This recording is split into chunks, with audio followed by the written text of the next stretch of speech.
Ito. Maraming salamat po, Ama. Nakita ko na halos tayo pala rito ay mga senior citizen. Malapit nang matapos ang ating bakasyon, mga kapatid. Pero hilingin pa natin na lumawig pa ang ating buhay at bakasyon dito sa lupa. Kailangang maisilang muna natin ang ating sarili sa tubig at sa espiritu. Sapagkat kung hindi natin may sisilang ating sarili sa tubig at sa espiritu, hindi tayo magtatagumpay. Hindi tayo magkakamit ng katawang panglangit. Taglay ay buhay na walang hanggan na hindi na makatitikim ng kamatayan sa anumang uri ng pamaraan. Habang tayo nakatira pa sa tordang ito sa ating katawan, tayo ay namimighati at dumaraing. Hindi upang mawala ang katawang panlupa, kundi upang mapalitan ng katawang panglangit. May katawang panlupa, ito ang tahanan natin dito sa lupa. May katawang panglangit, yun din naman tahanan ng ating kaluluwa sa langit. Kaya bumaba si Amang Iskopos para buhayin ang mga patay. Dahil ipinahayag ng banal na espiritu noong Pebrero 1, 1966, ang kanyang dinatnan ay daigdig ng mga patay.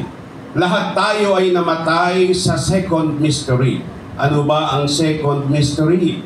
Ito'y ikalawang hiwaga ng Diyos. Ang unang hiwaga sa ngalan ng Ama, Jehovah siyang nagpakilala sa panahon ni Moises. Ikalawang misteryo sa ngalan ng Anak, Jesus siyang nagpakilala sa gitna ng mga Hudyo. Umagos sa atin ang mabuting balita sa pamamagitan ni San Pablo.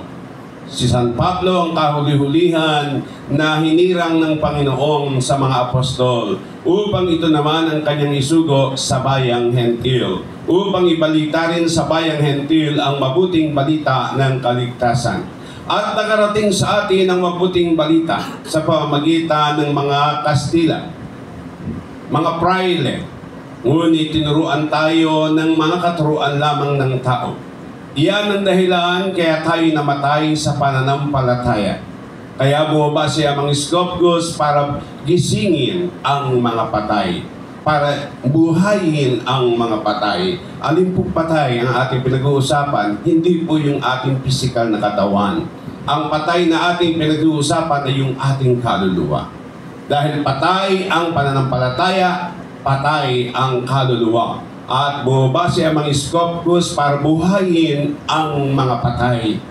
Maliwanag po ang ating dasal na sumasampalataya. Doon magmumula at paririto huhukom sa nangabubuhay at nangamatay na tao.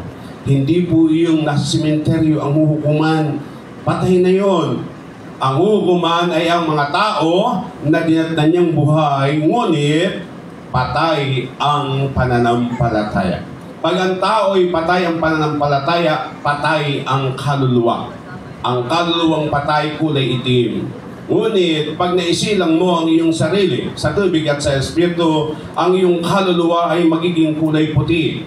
At kung kulay puti na at naisilang mo ang iyong sarili sa tubig at sa espiritu, ikaw ay tagumpay. Dahil ikay tagumpay, ikay bibigyan ni Amang Iskopos ng dakilang gantimpala. Ang sabi sa aklat ng Hebreo, mga minamahal na kapatid, Kabanatang 10, talatang 35. Kaya nga't huwag kayong mawawala ng pananalig sa Diyos sapagkat taglay nito ang dakilang gantimpala.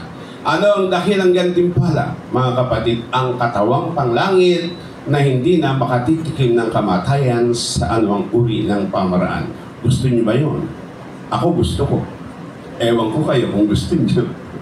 Kung gugustuhan ninyo yun, mga kapatid, ito ang pamaraan na ipinahayag sa atin ngayon ng Espiritu Santo. Ang Espiritu Santo na ang tinatawag ang Espiritu ng Panginoong Jesus. Si Jesus ang may sabi, ako at ang Ama ay iisa. Sabi ni Felipe, Panginoon, ipakita mo sa amin ang Ama at masisiyahan na kami. Sumagot ang Panginoong Jesus kay Felipe, Felipe, matagal niyo na akong kasama at di mo pa ako nakakilala. Ang nakakita sa akin, Felipe, nakakita na sa Ama. Tandaan mo, Felipe, mula ngayon, nakita mo na ang Ama. Kaya si Amang Iskopkos ay ang Panginoong Jesus. Ang Panginoong Jesus noon, ngayon ay si Amang Iskopkos na. Si Kristo ang tagapagligtas, si Amang Iskopkos ay dumating bilang hukom, hahatol sa nangabubuhay at nangamatay na tao. Lahat tayo ay mga patay na kanyang dinatnan at mabubuhay ang mga patay kung may pandinig kayo. Dinggin nyo ang sinasabi ng Espiritu sa mga iglesia. Ang ating kapatid na si Hosperino, Iglesia Pascua. Pag-usapan po natin. Ang iglesia ay salitang Kastila na ang ibig sabihin sa wikang Tagalog sa pagtuturo ng banal na Espiritu, mananampalataya. Lahat po ba tayo rito ay mananampalataya ng Panginoong Jesus? Ang nasagot buhay, ang hindi sumasagot patay. So, sabi sa aklat ng Efeso chapter 5, mamuhay bilang mga taong naliwanagan. Verse 14, gumising ka, ikaw na natutulog. Magbangon ka mula sa mga patay at liliwanagan ka ni Kristo. Si Kristo ang ilaw ng sanlibutan at ang Espiritu na Jesus ang sumasa atin at siya nagpapakilala hindi bilang Panginoon kundi bilang ating Ama.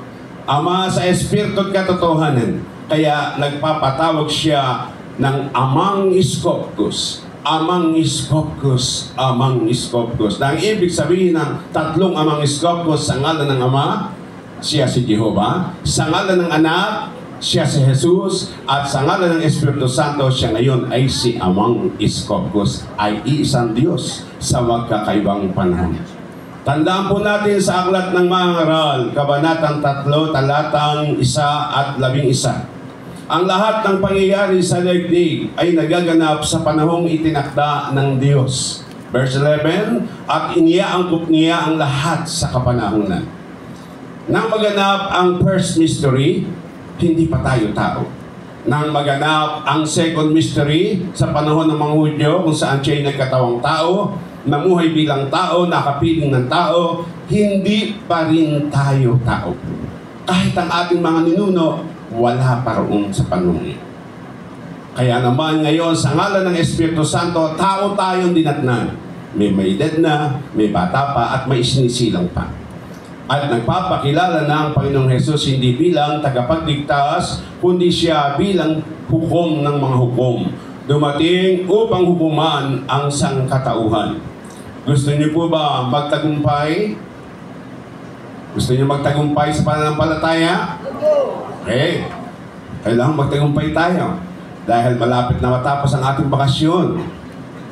Ang ating kapatid na si Hosperino ay 80 years old na ngayon. Sino po ang more than 80? Taas na more than 80. Wow. Bihira ang nakakaabot pa ng 80. Pero kayo po ay 80 na. Ako po ay 69 years old. Nagsimula ako sa edad na 25 na maglingkod, binata pa. Ngayon po ay 5 na ang aking apo. At naglilingkod pa rin kaya mga Iskopkos nang walang bayad ang lahat ng serbisyo. Dahil ang turo ng Panginoon, ang ipinagkaloob ko sa inyong walang bayad, ipamahaging walang bayad.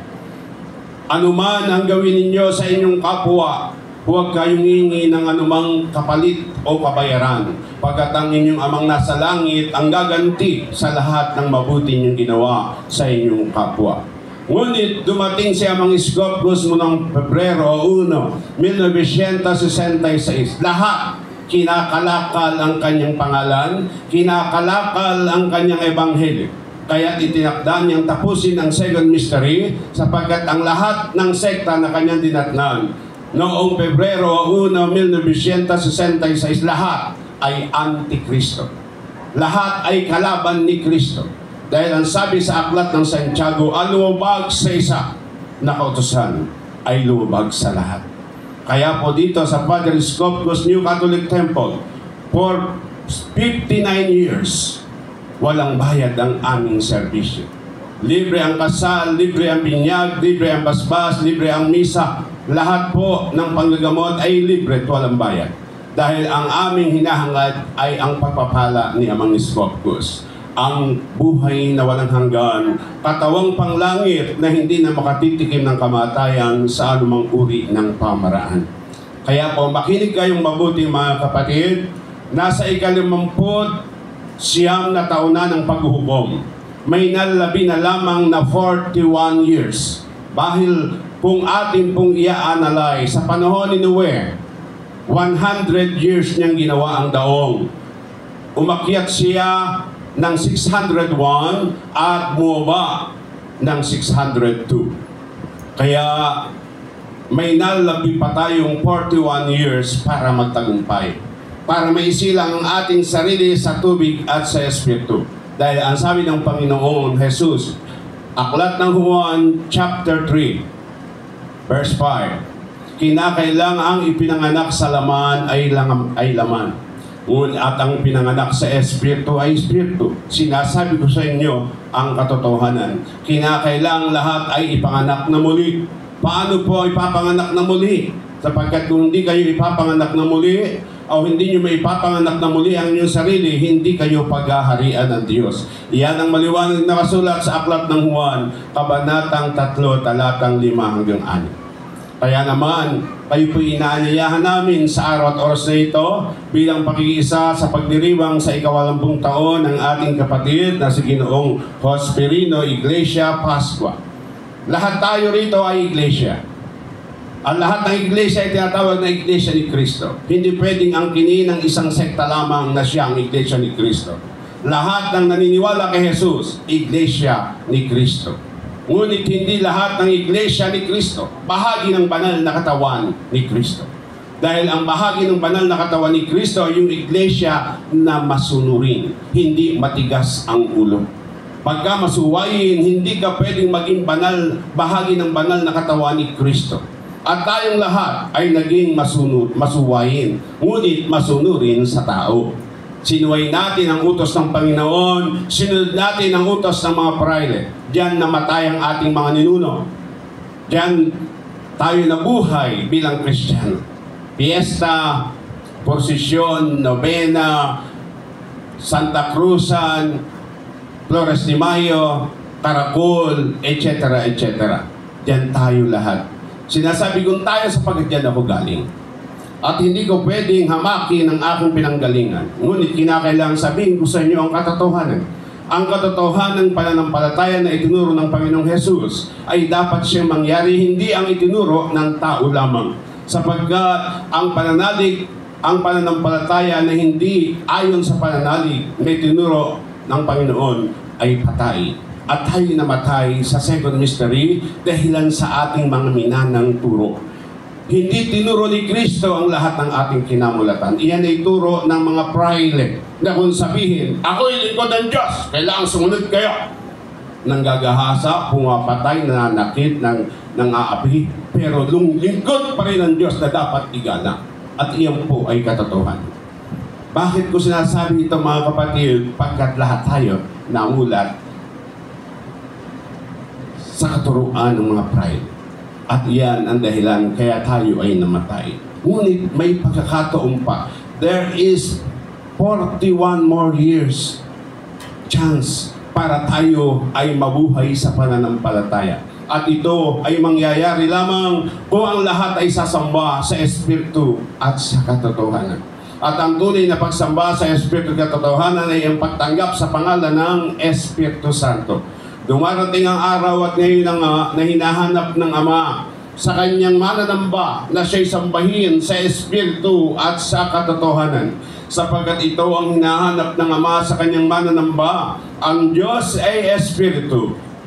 Kaya dapat siyang sambahin sa Espiritu at sa katotohanan. Ano ang sabi ng mga bulaang guro? Ang sumasamba sa Espiritu at walang Diyos-Diyusan.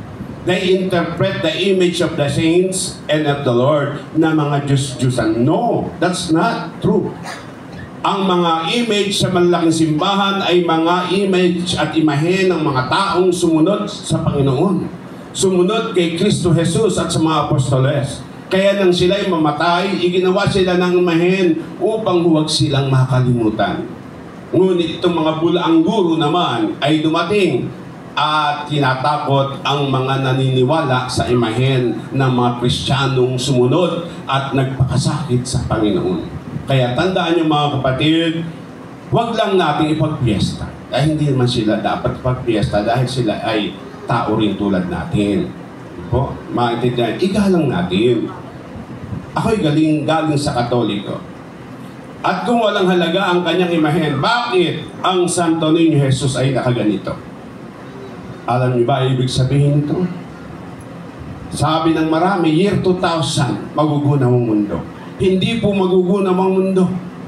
Huhukuman, hindi gugunawin. Dahil ang mundong ito'y ginawa at nilikha ng Diyos para sa kanyang mga nilalang. Ang gugunawin ng Diyos ay ang kasamaan na nasa tao. Kahit ang tao masama, hindi niya mapapatayin kung magpabago naman. Kahit na kayo'y puro mabuti ang pamumuhay, mabuti kayong tao, ngunit hindi niyo tatanggapin si Amang Iskopkos, mabuti pa ang isang taong masama na tumanggap, may kaligtasan. Dahil kahit masama, at least nanalig, kayo ay mabubuti, ayaw namang manalig. Tutulad ba tayo sa mga Hudyo na pinaging matigas nila ang kanilang mga ulo?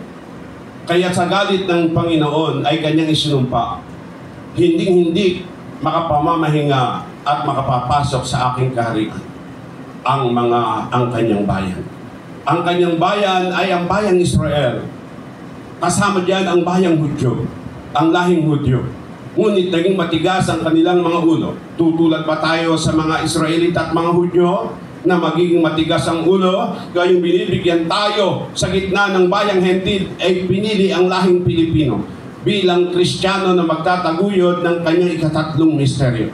At nakarating kami rito sa Angono, Rizal. Sa buong Calabarzon, ngayon pa lamang magkakaroon ng santuaryo dito sa Angono, Rizal. Isipin ninyo, meron na sa Cavite, ang dami. Meron sa Batangas, ang dami. Meron sa Quezon, Laguna, madami. Pag sa Rizal ay wala pa. Just in case, ngayon pa lang magpaitin. Kung inyong tatanggapin, magagawa tayo ng isang mini sanctuary upang ito ang maging pural ng mga hihirangin ng Diyos na tatanggap at sasamba sa Espiritu at sa katotohanan. Inuulit ko mga kapatid, dito hindi kami katulad ng iba na kinakalakal ang Panginoon at kinakalakal ang Ebanghelyo. Dito libre lahat. Maniwala ang nais maniwala, sumunod ang nais sumunod, tumanggap ang nais tumanggap. Dahil ang pananampalataya, tinatanggap ay galing sa puso, hindi pinipili. Kaya tandaan niyo po, hindi kayo makapananampalataya ng buong liwanag at buong katatagan, kaya mangiskop kung hindi kayo makikinig. Dahil ang mga patay hindi nakakaparinig yan. Ang mga tulog hindi nakakarinig. Ngunit kung kayo buhay, marinig niyo ang aking tinig. Tulad sa mga apostol kung paano si ginabayan ng Banal na Espiritu, kami gayon din. Dumating na ang panahon, ibinuhos, sabi ng aklat ng Joel, sa wakas ng panahon, ibubuhos ko ang aking espiritu sa lahat ng tao. Bata man o matanda, babaeng man o lalaki, pati sa mga hamak. At maniwala kayo hindi mga kapatid, kung dito sa Angono, Rizal ay mabubuksan ang ministeryo at ilaw ni Amang Iskopkos, pwedeng buwaba ang Espiritu ng Panginoon upang lingapin ang mga anak na ihirangin sa wakas ng panahon. Hindi lamang si Amang Iskopkos ang bababa, hindi lamang ang Espiritu ng Panginoon ang bababa, pati ang libo-libong anghel ay bababa upang kayo'y gabayan bilang ito'y katulong ni Amang Iskopkos para tipunin ang nalalabi sa mga hihirangin sa wakas ng panahon ito. Pumirang siya sa panahon ng ng lumang tipan, mga propeta. Pumirang siya ng mga santo at santa sa ikalawang misteryo. At ngayon, hihirang muli si Amang Iskopkos sa ikatatlong misteryo. Ang mahirang iyong may pandinig sa sinasabi ng Espiritu sa mga iglesia. Yung mabubuhay ang pananampalataya. Many are called, but few are chosen. Maraming tinawag, ngunit ilan lang ang hinirang. Kaya tandaan nyo mga minamahal na kapatid, this is your chance para maunawaan nyo na kapiling na natin ang Espiritu ng Panginoong Jesus. Nakakausap na natin siya. Lumulukop siya sa tao at nagpapahiwatig at nagpapaalala ng lahat ng kanyang gintong aral at turo ng siya'y magkatawang tao na hindi natin natutunan. Kaya po ang pagsilang sa tubig at sa Espiritu ay maliwanag ng nakasulat sa aklat ng 1 Pedro chapter 1 verse 23. Sapagkat muli kayong isinilang, hindi sa pamamagitan ng tao, nanay, kundi sa bisa ng buhay at walang kamatayang salita ng Diyos. Kaya po ang sinasabi sa inyo salita ng Diyos. Dahil hindi kayo may sisilang sa tubig at sa Espiritu kung hindi nyo pakikinggan ang Ebanghelyo ng Panginoon. Ang Ebanghelyo ng Panginoon ay ang mabuting balita sa bagong tipan. Iyan ay Ebanghelyo para sa Kristiyano. Ang mabuting balita sa lumang tipan sa panahon ni Moises, pamagitan ay para sa Israelita. At yan ang ginagamit na pamaraan ng mga antikristo. Nag-i-implement ng igapo gamit ang pangalan ng Jesus. Gayong hindi naman ituturo ni Jesus sa mga Kristiyano. Ang turo ni Jesus sa Kristiyano, magbigay kayo ayon sa dikta ng iyong puso. Voluntary donation lang. Voluntary contribution. Yun lamang ang hinihingi ng Panginoon upang imaitaguyod ng kanyang mga lingkod ang kanyang ministeryo at ilaw. Kaya po sa inyong lahat, mga minamahal na kapatid, kung ako ay may kalabisan sa aking sinasabi, patawarin niyo po ako. Tandaan ninyo, ang Panginoong Jesus ng kanyang sabihin ng katotohanan. Ang unang nagalit kay Jesus, taong simbahan. Ang nagkaisa para sa ipako sa krus, taong simbahan. Kaya ang kalaban ng Diyos, taong simbahan, number 1. Kaya sinasabi ko sa inyo mga kapatid, kung mayroong sa amin ay lalait, taong simbahan ang unang-una. Dahil, napatawa si nanay. Alam ko marami sa inyo ito'y taong simbahan. Ang lola ko ay taong simbahan. Namatay siyang bulag, pero hindi siya nakakalimot na mag-orasyon. At kami minulat ng aking lola sa pag-orasyon. Ngunit sa kabila ng pagiging religyosa, matalim ang tila, matinding magmura. Ganyan po ang ating mga ninuno. Mga religyosa, pero walang mabuting asal sa pananalita. At tandaan po natin ang sabi ng Panginoong Hesus at Banal na Espiritu sa aklat ng 2 Pedro chapter 1, verse 5 to 7. Kaya nga, idagdag sa inyong pananampalataya ang number 1, kabutihang asal. Sa kabutihang asal ang kaalaman. Kaalaman ba ang sinasabi ko ngayon sa inyo mga kapatid? Yes. Sa kaalaman ang pagsusupil sa sarili. Sa pagsusupil sa sarili ang katatagan. Sa katatagan ang kabanalan.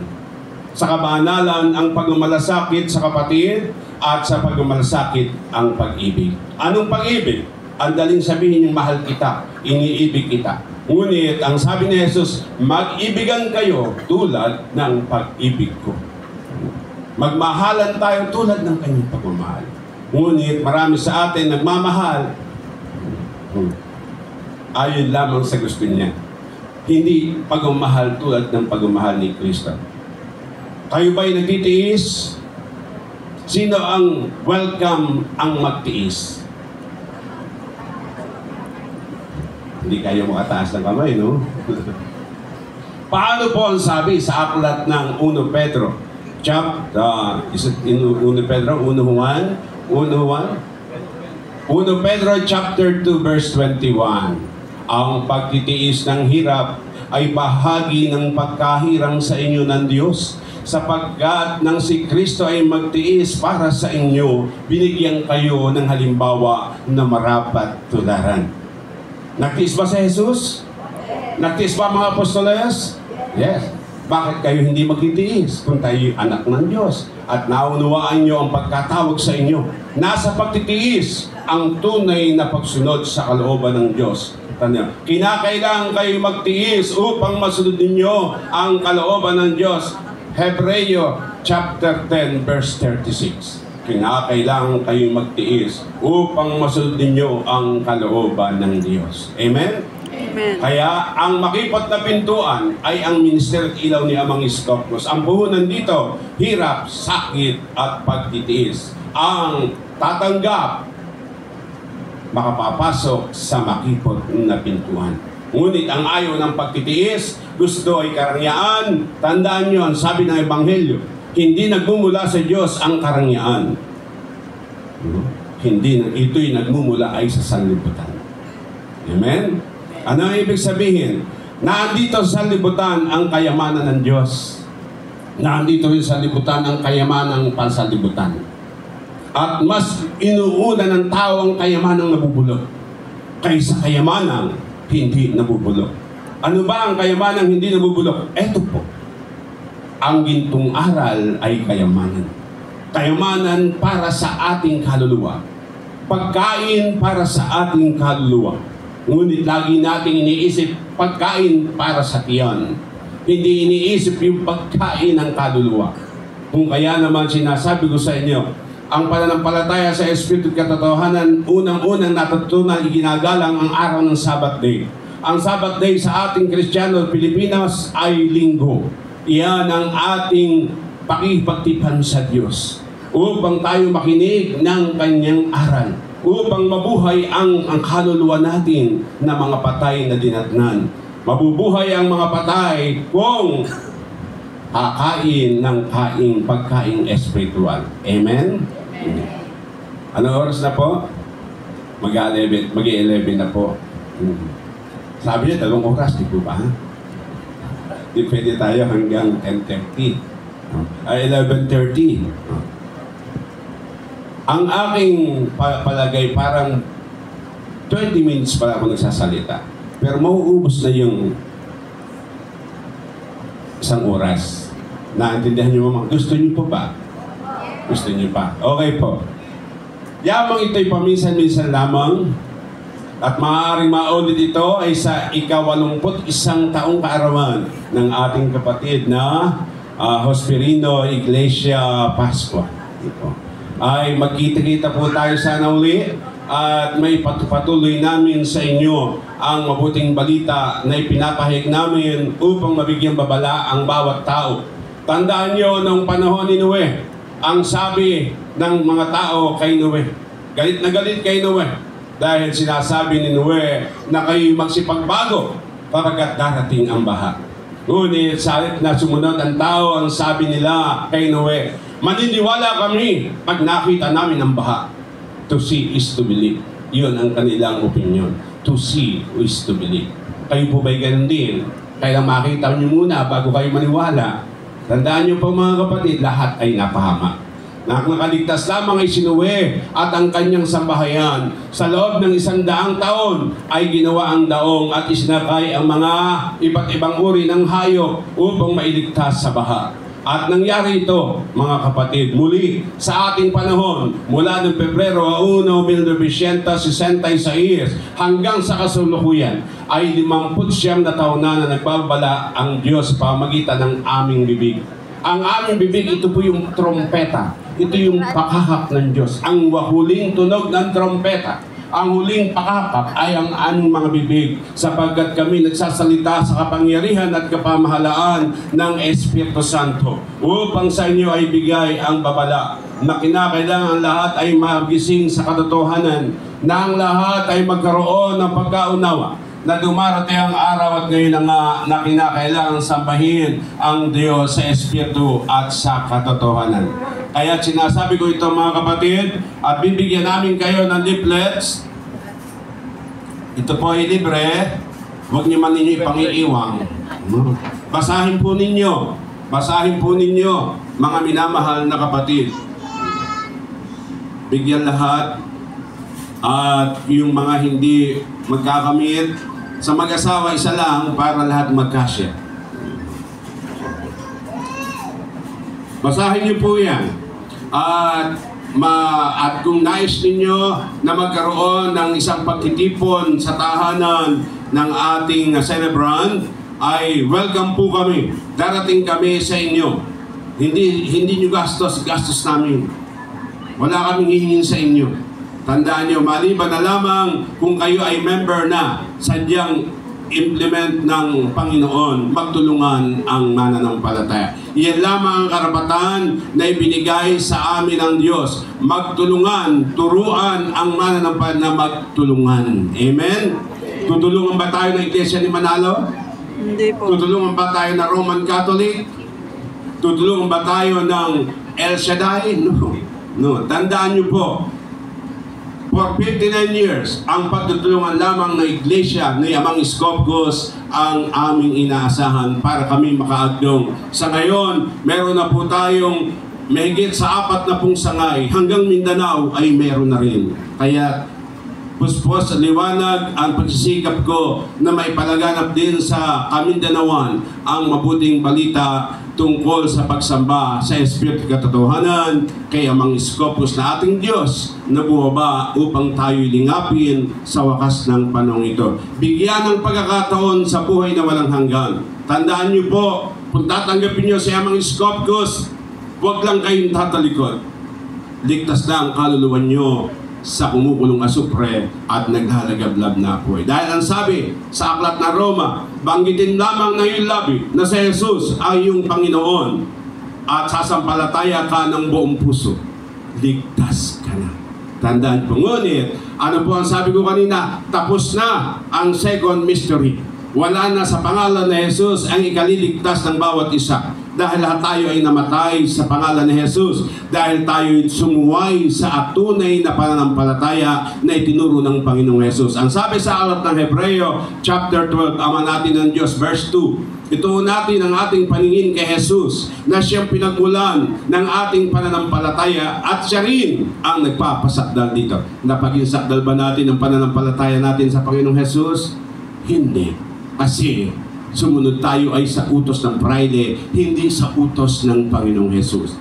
Kaya po tayo nag-fail. Fail tayo sa second mystery. Ngunit, binibigyan tayong pagkakataon sa third mystery. Ang sasamba sa Espiritu at Katotohanan. Banggitin mo lamang ang pangalan ng Espiritu Santo.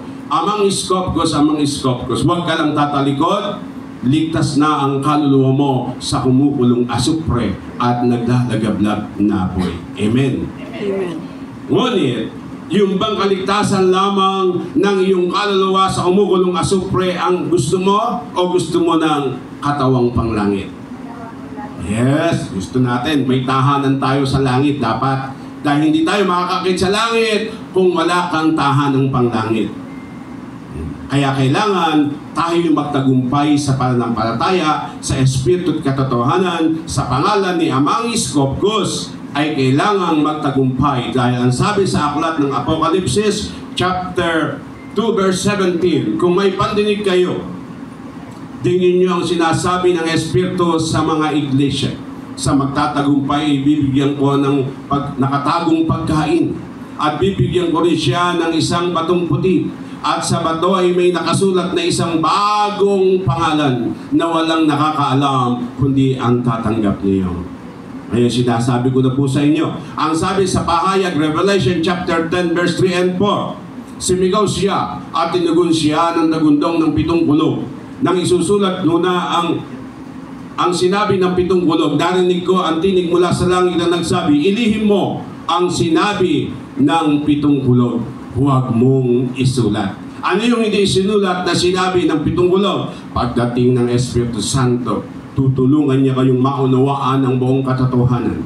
Magwiwika siya ayon sa kanyang narinig at ipapahayag ang mga bagay na darating. At sinasabi niya Amang Iskopkos, ang sinabi ng 7 kulog na hindi pinasulat kay Juan de Belabed ay ang kanyang lihim na pangalan. At ano ang lihim na pangalan? Iskopkos. Na ang ibig sabihin sa bawat titik, Sodonai, Kyria, Omnipotente, Patri, Kisay, Euteia, Sodom. Sa wikang Tagalog, ako ang Diyos, kagalang-galang, kataas-taasang Ama sa pasimula hanggang wakas. I am God, Honorable, Highest Father, since the beginning till the end. Kaya sinasabi ko sa inyo, na andito na ang Diyos. Ang Espiritu ng Panginoon ay kasama na nating lahing Pilipin. Tayo ngayon ang bayan ng Diyos, ang lahing Pilipin. Tutulad ba tayo sa mga Hudyo? Tutulad ba tayo sa mga sa mga Israelita na pinaging matigas nila ang kanilang puso, kaya sinabi ng Panginoon at kanyang isinumpa, sinusumpa kong hindi makapapasok at makapamamahinga sa piling ko ang lahing ito. Ngayon, huwag nang mangyari yun. Huwag nang mangyari sa ating lahing Pilipino, sapagkat tayong Pilipino ay mga makadiyos. Makadiyos na hindi lamang natin natutuhanin yung mas tamang pamaraang itinuro ng Panginoon. Mas nakinig tayo ay sa pananakot at aral turo ng mga praile. Dahil yan ang dahilan kaya tayo ay namatay sa pananampalataya. Ngunit binibigyan tayong pagkakataon ngayon ni Amang Iskopkos upang sumamba sa Espiritu at katotohanan at mapaging banal natin ang ating sarili sa pamamagitan ng 11 batas panglinis. Ang 11 batas panglinis ay buod ng aral at turo ng Panginoong Hesus. Ang buod ng bagong tipan, Ebanghelyo ng Panginoong Hesus para sa mga Kristiyano. Kaya pag nasunod mo ang 11 batas panglinis, holy ka, banal ka. At para masunod mo, ibinigay ni Amang Iskopkos ang 7 espiritu niya. Ang 7 espiritu niya ay ang unawa, talino, pag-ibig, pagtitiis, takot sa Diyos, pangaral, pananampalataya. Bakit 7 espiritu ang 7 salita? Dahil ang sabi sa aklat ng Juan, chapter 6, verse 63, ang Espiritu ang nagbibigay buhay, hindi ito magagawa ng laman. Ang sa mga salitang sinabi ko sa inyo ay Espiritu at buhay. Kaya yung 7 Espiritu ng Diyos, unawa, malinis na kaisipan, paglayo sa kasalanan. At ang malinis na kaisipan, lumalayo sa kasalanan. Ngunit ang taong marumi ang isip, laging malapit ang kasalanan. Kaya yung unawa, malinis na kaisipan. Amen? At ang malinis na kaisipan, mga kapatid, talino na panglangit. Yung karunungang panlangit. May talino kasi ang sanlibutan, masama. Ngunit ang talino ng Diyos ay malinis. Ang karunungan ng Diyos ay malinis. Kaya naman, kung nasa iyong unawa at talino, may bibigay mo ang wagas na pag-ibig ni Kristo Jesus na itinuro niya sa atin. No? Ang pag-ibig na tulad ng pag-ibig ni Kristo ang dapat nating tularan. Walang higit na pag-ibig sa pag-ibig na kayang ibigay ang kanyang buhay dahil sa kanyang mga kaibigan. Amen?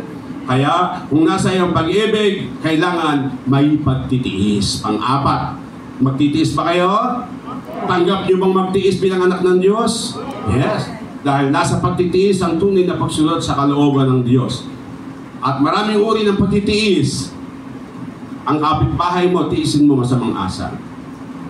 Pag natiis mo yan, makapasa ka. Pero kapag ka, sambahayan mo mismo, hindi mo kayang tiisin ang mga masamang asal, hindi ka rin makapapasa. Kailangan, pakita mo, charity begins at home. Na kayong maunawaan ang mga masamang asal ng iyong sambahayan. Kung yung kasambahay mo, hindi mo maunawaan yung masamang asal, maunawaan pa yung kapitbahay mo sa masamang asal. O kaya tandaan niyo mga kapatid, mahalin ang may masamang asal. Pagka natutuhan yung mahalin ang may masamang asal, abay makapapasa ka kaya mga Iskopkos. Magtatagumpay ka sa pag-ibig na itinuro ni Kristo Jesus. Amen.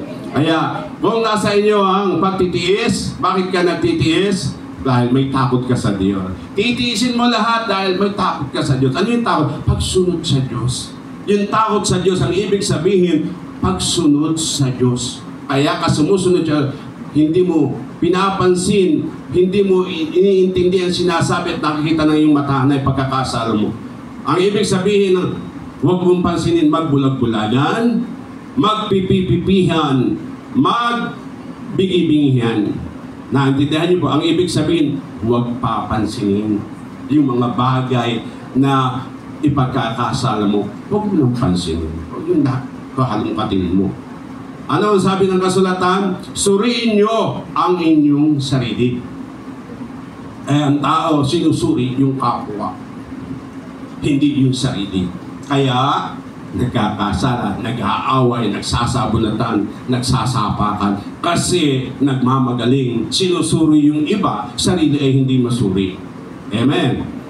At dahil dyan mga kapatid, boom! Okay ba ang celebrant? Boom! Nasaan na tayo? Takot sa Diyos, di ba? Dahil sa takot sa Diyos, mga minamahal na kapatid, ano kasunod? Pangangaral. Ipangaral mo. Yung pagsunod mo sa Diyos, ipangaral mo. Huwag yung sumusuway ka, nangangaral ka. Ang pinapangaral po yung pagsuway mo. Kailangan yung pagsunod mo sa Diyos, yun ang ipapangaral mo. At ang gabay mo ay Ebanghelyo. Ang Ebanghelyo, mabuting balita sa wikang Tagalog. Sa wikang Kastila, Ebanghelyo. Sa wikang English, good news. Yun po ay ang mabuting balita sa wikang Tagalog. Ang Ebanghelyo ng Panginoon, yan dapat ang naging saligan ng ating pananampalataya, ang Ebanghelyo. Ngunit ang naging saligan ng ating pananampalataya, ituro ng praile. Posisyon, Novena, Santa Cruzan, Flores de Mayo, etc. etc. Fiesta, yan po naging saligan ng kaya tayo ay namatay sa pananampalataya. Ngunit panahon na, gusto niyo pong mabuhay? Gusto niyo mabuhay pananampalataya? Okay, sumama kayo sa amin at tutulungan namin kayo. Kung ayaw niyo sumama, paano ko kayo tutulungan? Ayaw niyo sumama. Naunawaan niyo mga kapatid. Kaya, hanggang dyan na lamang po ang gusto kong ipahatid sa inyo at ang ating venue ay may oras. Tandaan niyo po, hindi pa tapos ang seremonya ng aking ministro. Ako po ang inyong abang lingkod, Reverend Minister Heriberto Canantabing, na bumabati sa inyo lahat ng magandang araw, at ang aking Provincial Minister ng Ilocos Norte, Reverend Minister Joselito P. Molina. Siya po ay taga Nueva Ecija, ngunit naka-destino siya ay sa Ilocos Norte, sa Municipality of Marcos. Tandaan niyo po mga kapatid, at kung gusto niyo po ay misyon, pwede kayong sumama, kanya-kanyang gastos. Tandaan niyo mga kapatid. Kasi wala naman akong wala naman akong kita rito sa simbahan. Panay hirap, sakit at pagtitiis. Panay sacrifice. Tandaan niyo po mga kapatid. At kung may magkaroon man ng pusang loob, ay pasalamat ng malaki kay Amang Iskopko sapagkat hindi niyo pinababayaan ang mga lingkod niya. Kaya sa ating lahat, unang-una, happy birthday ulit sa aming kapatid. Ano pangalan kay Ama? Ang gabay mo? Bernabe. Ang ating kapatid na Hosperino Iglesia Pascua. Ang kanya pong gabay na anghel ay Bernabe. Si Jose, isang matulungin, at siya si Jose na isang matulungin at binigyan ng pangalang Bernabe, ay ibinigay na gabay sa ating kapatid na Hosperino. Lahat po kayo, pagka kayo sumasamba na sa Espiritu at Katotohanan at kayo ay kinalugdan ni Amang Iskopkos at sumasamba every Sunday, ay pwede kayo lumapit kay Amang Iskopkos at bibigay sa inyo ang inyong gabay na anghel. Lahat po tayo ay may gabay na anghel. Ngunit malalaman niyo lamang kung sino yung gabay na anghel kung kayo ay makikipag-isa kay Amang Iskopkos at sasabihin sa inyo kung sino ang inyong gabay na anghel. Amen. Kaya sa ating lahat, mga minamahal na kapatid, tandaan nyo, ito po ang simbolo ng tatlong daliri ay tatlong misteryo. Mystery of the Father, Mystery of the Son, and Mystery of the Holy Spirit. Tapos na po ang dalawa, naganap na, tapos na. Nang ito'y maganap, hindi pa tayo tao. Ngayon, nagaganap ang ikatatlong misteryo, tao tayo. Andito siya, kapiling natin. Kung sino ang tatanggap sa Kanya, tatanggapin niya ang dalawang kamay. Tandaan niyo po mga minamahal na kapatid, ang ating pangalan ay tatlo. First name, middle name, last name, surname. Tatlo. Sa tatlong pangalan, pinakamahalaga ay surname. Kaya sa tatlong pangalan ng Diyos, si Jehovah sa panahon ni Moises, Jesus sa panahon ni Maria at ang mga Hudyo at mga Apostoles, ngayon po, ang Iskopkos ay sa ating panahon. Ang wakas ng panahon, siya'y dumating, hindi tagapagligtas. Siya ay hukom ng mga hukom na dumating, hahatol sa nabubuhay at nangamatay na tao. Marami pa akong gustong sabihin sa inyo, kahit abutin tayo ng alas 12 ng tanghali ay hindi matatapos. Kahit abutin pa tayo hanggang alas 6 ng hapon, hindi matatapos. Dahil maraming kwento, maraming pangyayari. For 59 years na aking pagtataguyod sa Ministeryo at Ilaw ni Amang Iskopkos ay marami na ang pangyayari. At hindi nyo ito makukuwang lahat sa isang iglap. Ito po ay pwede sa unti-unting pamaraan. Ang katotohanan ay hindi nasusumpungan ng biglaan. Ito'y sinusuri, sinasaliksik, inaalam, at unti-unti ang lahat ng bagay. Amen? Kaya masaya ating lahat, mga minamahal na kapatid. Muli sa ating kapatid, Hosferino, Brother Bernabe, happy 80th birthday. At sana pagpalain ka pa ni Amang Iskopkos sa iyong buhay na ito, na 80 ay madugtong pa. Sana abutin mo 120. No. Ba, si Moises ay 120. Tandaan niyo po. Ang sabi ko nga, noon 120, abot ako. Pero sabi ko 200 years, patay na kayong lahat. Buhay pa ako. Tandaan niyo po mga kapatid. Maraming kwento sa buhay ko. For 59 years. Ngayon, I'm 68. I'm 69, last March 60. At sana po magkita-kita tayong lahat. At hindi man tayo makita muli, ay sa langit magkita-kita tayo. Dahil meron tayong tahanan sa langit. Ang sabi ni Jesus, ako'y paroroon na sa Ama. At pag ako'y naandoon na, sabi ng Panginoon, Juan chapter 14, verse 1 to 3. Pag ako'y naandoon na, ipaghahanda ko kayo ng inyong matitirhan. At pag naihanda ko na ang inyong matitirhan, ako'y babalik at kayo'y isasama kayo sa aking kaharian. Kaya nangangaon po, 59 years na nangangaon ang Panginoong Jesus. At ang kakaunin, yung nakakasumpong sa Kanya.